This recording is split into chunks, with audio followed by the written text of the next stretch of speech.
Hi my dear friends.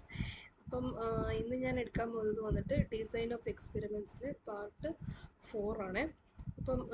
എൻ്റെ video നിങ്ങൾക്ക് ഇഷ്ടപ്പെട്ടാൽ ലൈക്ക് ചെയ്യുക, സബ്സ്ക്രൈബ് ചെയ്യുക, ഷെയർ ചെയ്യുക.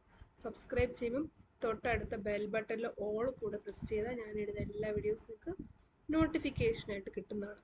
അപ്പോൾ നമുക്ക് നേരെ വീഡിയോയിലോട്ട് പോകാം.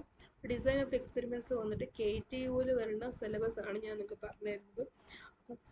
ഈ ഒരു ഡിസൈൻ ഓഫ് എക്സ്പെരിമെൻറ്റ്സ് പഠിച്ചാൽ എക്സ്പെരിമെൻറ്റ്സ് ഒക്കെ ചെയ്യുന്ന സമയത്ത് നമുക്ക് കറക്റ്റായിട്ട് എന്ത് ടൈപ്പ് ഓഫ് ഡിസ്ട്രിബ്യൂഷൻ ആണ് എന്നൊക്കെ അറിയാനായിട്ട് പറ്റുന്നുള്ളൂ. അപ്പോൾ അതിനെപ്പറ്റിയാണ് ഇന്ന് ഞാൻ നിങ്ങൾക്ക് വേണ്ടി ഡിസ്കസ് ചെയ്യുന്നത്. ഓക്കെ, അപ്പം ഇന്ന് ഡിസ്കസ് ചെയ്യുന്നത് ടി ഡിസ്ട്രിബ്യൂഷനും നോർമൽ ഡിസ്ട്രിബ്യൂഷനും, പിന്നെ അതിൻ്റെ ഒരു ഡിഫറൻസ് ആണ്. പിന്നെ നോർമൽ ഡിസ്ട്രിബ്യൂഷൻ്റെ പ്രോബ്ലം ചെയ്യുന്നുണ്ട്. ടി ഡിസ്ട്രിബ്യൂഷൻ്റെയും നോർമൽ ഡിസ്ട്രിബ്യൂഷൻ്റെയും ക്വസ്റ്റ്യൻസ് ഒരുപാട് പ്രാവശ്യം ചോദിച്ചിട്ടുണ്ട്. 7 മാർക്കിൻ്റെ ചോദിച്ചിട്ടുണ്ട്. പിന്നെ അത് മാത്രമല്ല, ഇതിൻ്റെ ഡിസ്റ്റിങ്ക്വിഷൻ ചോദിച്ചിട്ടുണ്ട്. അതും 7 മാർക്കും ചോദിച്ചിട്ടുണ്ട്, 5 മാർക്കും ചോദിച്ചിട്ടുണ്ട് കേട്ടോ. അപ്പം നിങ്ങൾ വേഗം വന്നിട്ട് ഇതിൽ നിന്ന് ക്വസ്റ്റ്യൻസ് പഠിച്ചു വെക്കുക. ഓക്കെ, അപ്പം ഞാൻ നിങ്ങൾക്ക് ജസ്റ്റ് ഒന്ന് പറഞ്ഞു തരാം ഇതെങ്ങനെയാണ്. ഓക്കെ, അപ്പം ആദ്യം വരുന്നതാണ് ഇതിൻ്റെ പാരാമീറ്റേഴ്സും സെഡ് ടെസ്റ്റും ടി ടെസ്റ്റും. ഇപ്പം നമുക്ക് ഇതിൻ്റെ ഡിഫറൻസ് നമുക്ക് നോക്കാം. പോപ്പുലേഷൻ ഓഫ് സ്റ്റാൻഡേർഡ് ഡീവിയേഷൻ എപ്പോഴും വന്നിട്ട് നോൺ ആണ് സെഡ് ടെസ്റ്റിന്. ഓക്കെ, നോൺ എന്ന് പറഞ്ഞാൽ നമുക്ക് ഓൾറെഡി ക്വസ്റ്റ്യൻ കൊടുത്തിട്ടിരിക്കും. നോൺ അല്ലെങ്കിൽ നോർമൽ എന്ന അത് സെഡ് ഡിസ്ട്രിബ്യൂഷൻ. ഇപ്പം നോർമലും അൺനോൺ എന്നും പറയുകയാണെങ്കിൽ അത് ടി ഡിസ്ട്രിബ്യൂഷൻ ആവും. ഒരുപാട് പ്രാവശ്യം ചോദിച്ചിട്ടുണ്ട് നോർമലും അൺനോൺ എന്നും പറഞ്ഞാലും. ഓക്കെ, പിന്നെ ഇതിൻ്റെ സ്റ്റാൻഡേർഡ് ഡീവിയേഷൻ വന്നിട്ട് നോൺ ആണ് സെഡ് ടെസ്റ്റിന്, ടി ടെസ്റ്റിന് അൺനോൺ ആണ്. സാമ്പിൾ സൈസ് വന്നിട്ട് ലാർജ് ആണ്. ഒരു 30-നേക്കാളും കൂടുതലാണെങ്കിൽ അത് സെഡ് ടെസ്റ്റ്, 30-നേക്കാളും കുറവാണെങ്കിൽ അത് ടി ടെസ്റ്റും ആയിരിക്കും. പിന്നെ ഡിസ്ട്രിബ്യൂഷൻ രണ്ടിലും വന്നിട്ട് നോർമൽ ഡിസ്ട്രിബ്യൂഷൻ ആണ്. ടെസ്റ്റ് വന്നിട്ട് സെഡ് സ്റ്റാറ്റിക്കും, പിന്നെ ടി ടെസ്റ്റിന് വന്നിട്ട് ടി സ്റ്റാറ്റിക്കും ആയിരിക്കും. പിന്നെ വരുന്നതാണ് ഡിഗ്രീസ് ഓഫ് ഫ്രീഡം വന്നിട്ട് നോട്ട് ആപ്ലിക്കബിൾ ആണ്. കാരണം എന്താണെന്ന് വെച്ച് കഴിഞ്ഞാൽ നമുക്ക് വാല്യൂസ് പഠിച്ചു വെച്ചാൽ മാത്രം മതി. പിന്നെ ടി ടെസ്റ്റ് വന്നിട്ട് N-1 ആണ് വരുന്നത്. ഓക്കെ, പിന്നെ ക്രിട്ടിക്കൽ വാല്യൂസ് വന്നിട്ട് ഫ്രം സ്റ്റാൻഡേർഡ് നോർമൽ ഡിസ്ട്രിബ്യൂഷൻ ആണ്. ടി ടെസ്റ്റിന് വന്നിട്ട് ഫ്രം ടി ഡിസ്ട്രിബ്യൂഷൻ ആണ്. ഓക്കെ, അപ്പം അടുത്തത് വരുന്നതാണ് അസംഷൻ. അപ്പം നമുക്ക് ഓൾറെഡി സെഡ് ടെസ്റ്റിന് അറിയാം. ഓക്കെ, അറിയാമെന്നാണ് നോൺ ആണ്. അറിയത്തില്ലെങ്കിൽ അത് അൺനോൺ ആണ് ടി ടെസ്റ്റിന്. ഓക്കെ, പിന്നെ റൊബസ്റ്റ്നെസ് വന്നിട്ട് less robust to the violation to normal normally assumption than T test. കുറച്ച് റൊബസ്റ്റേ ഉള്ളൂ സെഡ് ടെസ്റ്റിന്, പക്ഷെ ടി ടെസ്റ്റിന് കൂടുതൽ റൊബസ്റ്റ് കാണും. പിന്നെ അടുത്തത് വന്നിട്ട് കോൺഫിഡൻസ് ഇൻ്റർവെൽ കൺസ്ട്രക്ഷൻ വന്നിട്ട് സ്റ്റാൻഡേർഡ് ഡിസ്ട്രിബ്യൂഷൻ ആണ് സെഡ് ടെസ്റ്റിന്, ടി ടെസ്റ്റിന് വന്നിട്ട് ടി ഡിസ്ട്രിബ്യൂഷൻ ആണ്. അടുത്തത് സ്റ്റാറ്റിസ്റ്റിക്കൽ പവർ വന്നിട്ട് സെഡ് ടെസ്റ്റിന് കൂടുതലായിരിക്കും, ടി ടെസ്റ്റിന് കുറവായിരിക്കും. ഓക്കെ, പിന്നെ വരുന്നതാണ് എഫക്റ്റ് സൈസ് എസ്റ്റിമേഷൻ. അത് വന്നിട്ട് മോർ ആക്യുറേറ്റ് ആയിരിക്കും സെഡ് ടെസ്റ്റിന്, പക്ഷെ ലെസ് ആക്യുറേറ്റ് ആയിരിക്കും ടി ടെസ്റ്റിന്. പിന്നെ അക്സെപ്റ്റബിലിറ്റി എന്ന് പറഞ്ഞു കഴിഞ്ഞാൽ ലാർജ് നമ്പർ ഓഫ് സൈസ് ആയതുകൊണ്ട് തന്നെ അത് പോപ്പുലേഷൻ സ്റ്റാൻഡേർഡ് ഡീവിയേഷൻ എന്നാണ് അതിന് പറയുന്നത്. പക്ഷെ അൺനോൺ ആയതുകൊണ്ട് തന്നെ ഇവിടെ നമുക്ക് ടി ടെസ്റ്റ് ആയിട്ടായിരിക്കും എടുക്കുന്നത്. ഓക്കെ, പിന്നെ കമ്പ്യൂട്ടേഷണൽ കോംപ്ലക്സിറ്റി ആയിരിക്കും സെഡ് ടെസ്റ്റിന്, ടി ടെസ്റ്റിന് വന്നിട്ട് ടി ഡിസ്ട്രിബ്യൂഷൻ ആയിരിക്കും. പിന്നെ easier to interpret results based on the standard distribution ആണ്. പിന്നെ ഈസിയർ ടു ഇന്ററപ്റ്റ് എന്ന് പറയാൻ മെയിൻ റീസൺ തന്നെ ഇതിൻ്റെ സെഡ് ടെസ്റ്റിൻ്റെ ഫോർമുല ഇച്ചിരി കൂടെ എളുപ്പമാണ്. ഓക്കെ, ടി ടെസ്റ്റ് കുറച്ചുകൂടെ പാടാണ്. അപ്പം അതുകൊണ്ട് ഇത് സ്ലൈറ്റ്ലി മോർ കോംപ്ലെക്സ് ഇൻറ്റർപ്രിട്ടേഷൻ എന്ന് പറയുന്നത്. ഓക്കെ, പിന്നെ ഇത് എവിടെയൊക്കെ ആപ്ലിക്കബിൾ എന്ന് പറഞ്ഞു കഴിഞ്ഞാൽ quality control, manufacturing process and other scenarios where population standard is unknown അല്ല നോൺ. പക്ഷേ ടി ടെസ്റ്റ് വന്നിട്ട് റിസർച്ച് സ്റ്റഡീസ് എന്ന് പറഞ്ഞു കഴിഞ്ഞാൽ നമുക്ക് ഒരുപാടൊന്നും ചെയ്യേണ്ട ആവശ്യമില്ല. അതുകൊണ്ട് തന്നെ അത് അൺനോൺ ആയിട്ടുള്ള ഫാക്ട്സ് കണ്ടുപിടിക്കാനാണ് റിസർച്ച് സ്റ്റഡീസ് പിന്നെ എക്സ്പെരിമെന്റ്സ് ഒക്കെ ചെയ്യുന്നത്. ഓക്കെ, നെക്സ്റ്റ് വരുന്നതാണ് Z test or normal distribution. Okay, ഒരു മിനിറ്റ്.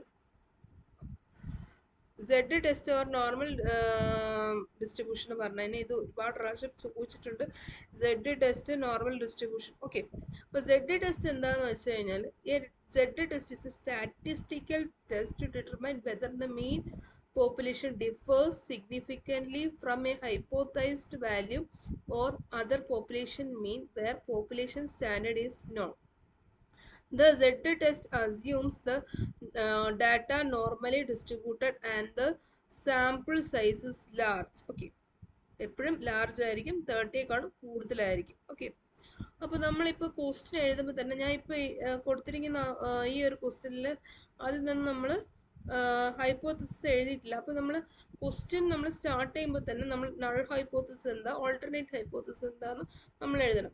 ഓക്കെ, ഇപ്പോൾ കൊടുത്തിരിക്കുന്ന ആ ഒരു മീൻ ഉണ്ടല്ലോ, X means mu X mu Y, ഇത് രണ്ടെണ്ണം. ഒരു മിനിറ്റ്, 1 അല്ല, എക്സ് ആണ്.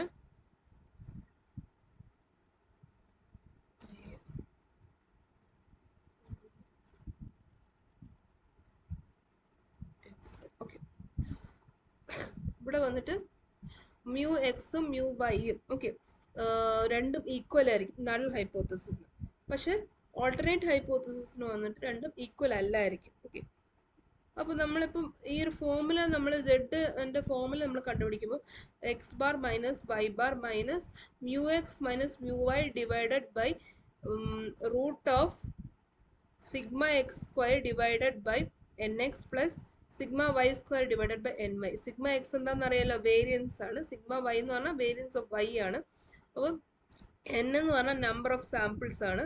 Okay, X bar Y bar എന്ന് പറഞ്ഞാൽ ആവറേജ് ആണ്. ഓക്കെ, അപ്പം ഇതിൽ നിന്ന് വരുന്ന ഒരു പ്രോബ്ലം നമുക്കിത് നോക്കാം. An automobile company presently buys connecting rods from vendor X, but the quality manager is desiring to consider the supply of connecting rods from vendor Y. To meet extra demand, provided the new vendor can supply the connecting rods with good precision on its length for a par with that vendor X. If the length is more than the necessity, it can lead to excessive fitting while assembling. Hence, it should be avoided. The lesser the length the connecting rod, more will be the chance of rejection.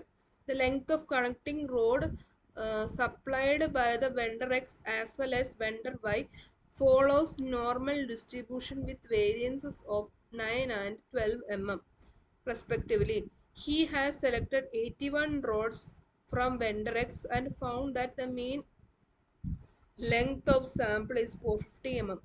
Similarly, he selected 64 connecting rods from vendor Y and found that the mean length of sample is 455 mm.